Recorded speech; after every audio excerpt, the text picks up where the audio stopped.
இந்தியாவிலேயே தலை சிறந்த பாரம்பரியம் கொண்டது நம்முடைய சென்னை உயர்நீதிமன்றம். சட்டம் ஒரு இருட்டறை, அதில் வக்கீலின் வாதம் ஒரு விளக்கு என்று பேரறிஞர் அண்ணா சொன்னார்.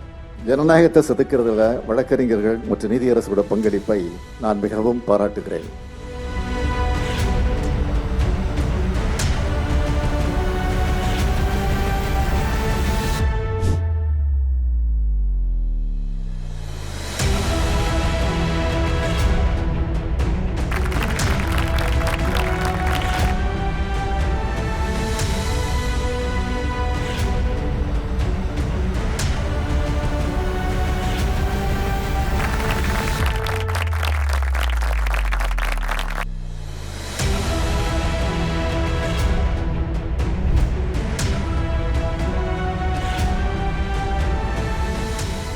அரசமைப்பு சட்டம் என்பது வழக்கறிஞர்கள் கையில் இருக்கக்கூடிய ஒரு ஆவணம் தானே தவிர என்று கருதக்கூடாது.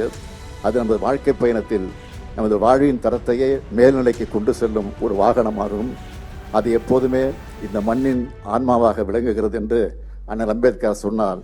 அதுபோல வழக்கறிஞர்கள் செயல்பட வேண்டும் என்று கேட்டு உங்கள் அனைவருக்கும் என்னுடைய வாழ்த்துக்களை சொல்லி என் உரையை நிறைவு செய்கிறேன். நன்றி.